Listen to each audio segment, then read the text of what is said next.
Helen here with Eyes on the Game, and I'm here being joined by Coach Kevin Barry. Now, first off, though, I just read reports because there's about a month up until the big fight between Joseph and Dillian Whyte, but you guys want to make sure that there is a world-class official and a world-class referee in there. So where's that progress and how's that coming along? Well, early days, but I think it's very, very important after the shambles of the last fight with Joshua, where the whole world got to see just how appalling the referee was, that we deserve to have a quality referee in charge of our next fight against Dillian Whyte, because it's a fight that has so much significance for both guys and so much on the line. You know, we don't want it ruined by somebody who has a bigger effect on the fight than he should have. Is there kind of like a referee in mind that you have, or? No, I tell you how it works in the UK is the BBBOC have the power to nominate the officials. But we've had problems going back to the Huey Fury fight where we had the referee replaced before the fight. And, in hindsight, I wish we'd done the same thing for the Joshua fight. But we didn't. But I think this time that the BBBOC, they're aware that we haven't really had a fair go the last couple of fights. And this time we would like them to step up and appoint and nominate, good quality referees. And have they given you guys updates on that so far, or are they still kind of looking? No, it's still in the early stages. Like we're 4.5 weeks out from the fight. I would think over the next 1 to 2 weeks we'd have that all sorted. But it's something that we're very much on top of. Yes, well, hopefully that does get sorted because, like you said, I mean, the referee ordeal was basically the talk of the Parker and Joshua fight, which brings me to my next question regarding Joshua. A lot went down yesterday, and a very seems to be angry Deontay Wilder. I don't know if you saw his Twitter rant that I would read, but there's a lot of explicits. So beep, beep, beep. Yeah. Yeah, so, I mean, he's angry. Anthony Joshua's fighting Povetkin. So what do you make of that? Because, I mean, it seems to be, Eddie Hearn's saying one thing, Deontay saying another. What do you think about this whole ordeal? Look, I don't think it's any surprise. Like, the Povetkin fight was set up on the Joshua Parker undercard when he fought and knocked out David Price. They knew before then that this was going to, everything going well, if Joshua had beaten Joe and Povetkin had beaten Price, that was going to be the next fight. The WBA mandatory was up, so everything was aligned for it. As much as there was talk in the background, no, we're trying hard as we can to make the Wilder fight, I think most people realised that fight wasn't going to happen this year. I've been saying it for ages. Since the beginning of this year, that fight won't happen till 2019, and even then there'll be a bit of work before the fight happens. Look, it is the most anticipated heavyweight fight in recent boxing history.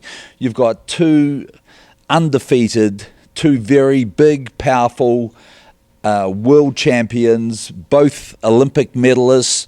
You've got Deontay Wilder, the heaviest puncher in the heavyweight division, who's defended the world title 7 times. Anthony Joshua, the biggest name in world boxing at the moment, has defended it 5 times.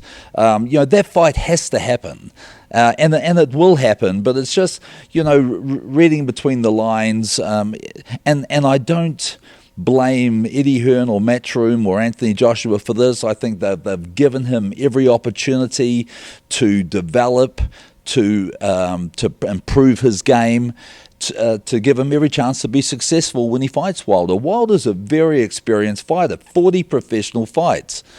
Only one of those has failed to ever go the whole round. So, we're talking a guy who has very heavy hands.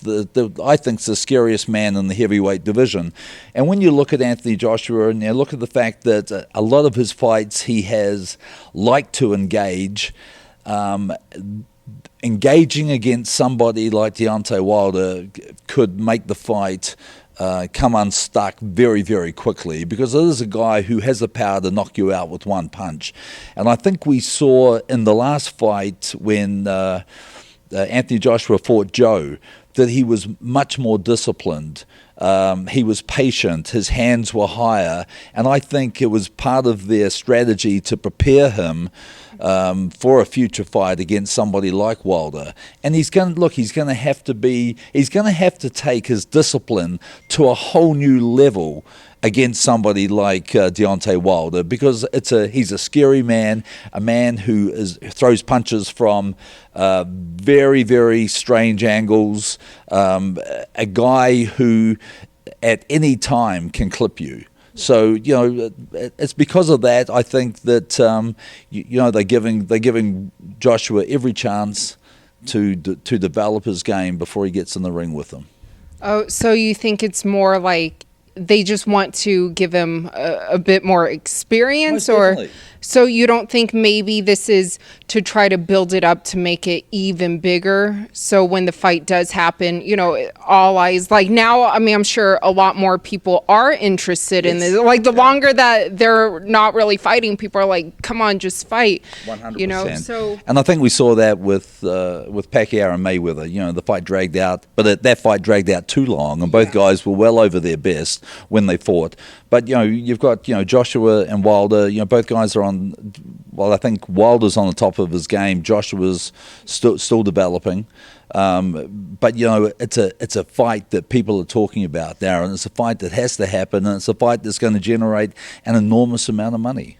but when you say that they kind of want him to develop in, hopefully during this Povetkin fight. And like you said, even with his fight against Parker, he showed a different skill set in some ways. But so do you think in many ways they're kind of threatened by Deontay Wilder, or 100%. that they're kind of scared, right? Now, look, I wouldn't come out and say they're scared. Like, I don't think Anthony Joshua is a guy that I'd call scared. Yeah.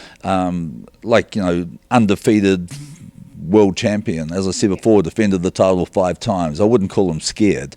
I would say it's a professional, calculated move by his team to allow him as much time as possible to be prepared for somebody like Wilder. Yeah, because and let's remember. Deontay Wilder, he more than matches Joshua in height. In fact, Wilder's 6'7", Joshua's 6'6". He's got longer reach. He's not going to fear him. He hits a lot harder than him, and he's had twice the number of fights. So he's got twice the amount of experience. So there's a lot of reasons why they are waiting. Yeah. Well, hopefully in 2019. I mean, is that your thoughts? Because I think it'll happen then. And just like reading between the lines at the moment, the contracts that have been offered to Wilder, that he's come out and said, for me, it's not about the money. And he's gone and signed contracts, if you believe what Jay's a pretty straight man, has been reported to saying that, look, we've signed a fight not for the money, we've signed to make the fight. And we quite often speak with Wilder and his team, and we know that they want that fight, and it's never about we're not going to get that fight, we're not going to go after the fight unless they give us X amount of money. It's never been about the money, it's been about the fight. Yeah, so then clearly, I mean, someone's fabricating something, right? Well, it adds to the anticipation, and it adds to the story, and it adds to the waiting game for the fans to see this fight happen, and it will happen, 2019. And so right now, though, do you think that Deontay Wilder, does he sit back and wait? Does he get another fight? Deontay Wilder is going to fight Dominic Breazeale. Brazil's been sitting there as the WBC mandatory. There's a little bit of bad blood between the two of them. It's a fight that's been sitting there for a long time. They could have made it a long time ago. They've kept this fight there. And Brazil's a big, strong guy, and he'll come forward. He's a little bit more size than Joshua. And let's remember, Breazeale went half a dozen rounds with Joshua. So it'll be interesting, whether or not, Breazeale went half a dozen rounds with Joshua.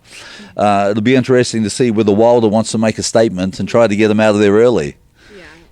And lastly, though, kind of circling back to negotiations. So why was it so much smoother, or it kind of seems like it was so much smoother between you guys, whereas, it seems to be that the Wilder camp and them just can't work something out? Well, I can't look. I'm not privy to their discussions or their negotiations, so I can't really comment on that. But I think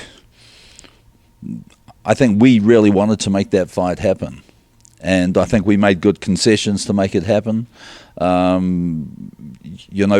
We realised that the business side of it stacked up for us a lot better in the UK than what it would for Joe fighting in New Zealand. That may have had something to do with it. Deontay Wilder's got he's got the support of Showtime here in America. He's got the support of Lou DiBella and Shelley Finkel and Al Heyman, three of the big power brokers in world boxing. So, and when you've got guys like that, sometimes it becomes a little bit harder to make a deal.